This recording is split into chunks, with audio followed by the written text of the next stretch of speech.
Bedtime and the kids wanting a story? Well, a story I can really recommend is one just uploaded to Kindle, which means of course you can download it to your PC or your Kindle or smartphone. Perfect for the kids for bedtime. This is yet another installment of Loafy Lion, the friendliest lion in Africa. And this story is entitled Loafy Lion and the Accidental Dinosaur, and you can't go wrong with a dinosaur in a bedtime story, that's what I say.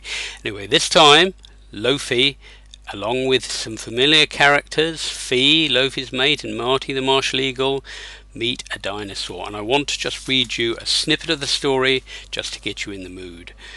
Loafy was hot, but he likes it that way, which is handy because Loafy happens to live in the eastern plains of South Africa, near the foothills of the Drakensberg Mountains. A very hot place indeed, but of course, if you've been following Loafy's adventures, you know this already. Do pay attention at the back. You might then also know that Loafy is the friendliest lion in all of Africa, loved by all the lions in his pride and admired by all other animals on the African plains. Although Loafy has a heart of gold, he also has a roar which can instill fear into any foe, be they man or beast. Indeed, such a roar would surely win an Olympic gold for roaring, if there were such an event. What you maybe don't know is that Loafy, along with his lioness mate Fee, short for feline, has a lion cub called Rusty.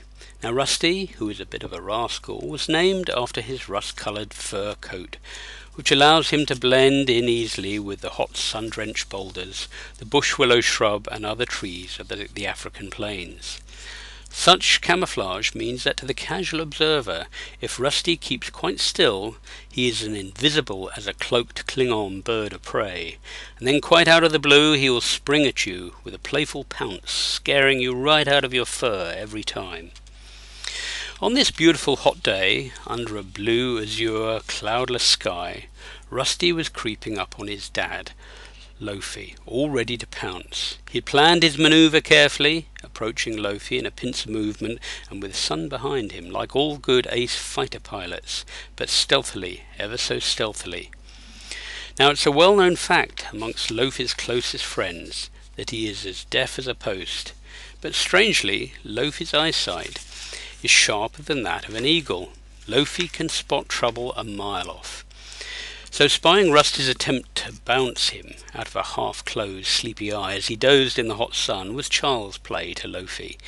Just as Rusty pounced with a rather high-pitched grrrr, Loafy lazily hoisted an enormous hairy paw and swatted Rusty out of the air mid-leap, as easily as you might swat a fly.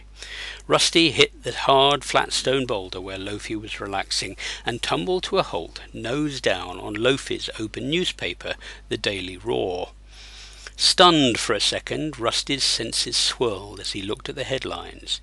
His vision cleared and Rusty read the words, "Large unexplained footprint found near foothills. Armed scientists sent to investigate." Loafy's smile at his latest victory in Rusty's game of bounce wars quickly turned to a look of concern as he saw Rusty looking so still and quiet. "Are you okay, Rusty, or are you just playing dead?" growled Loafy. Rusty suddenly leapt up and with a huge grin quickly bounced Loafy as payback for the paw swipe and scampered off into the bush shrub, with a parting comment over his shoulder, "Yes, I'm okay, Dad. Got you anyway." And as he disappeared from view, Loafy faintly heard, "Gotta go. See you at dinner."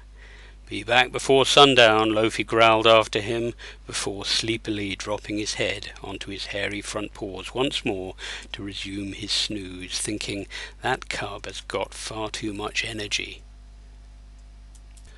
Well, I'll stop there, but to read on and see what happens to Loafy Lion and to where the dinosaur comes into this, well, click on the link below or just go to Amazon's Kindle and search for Loafy Lion and you're bound to find out. It's a wonderful story. I recommend it to you and happy reading.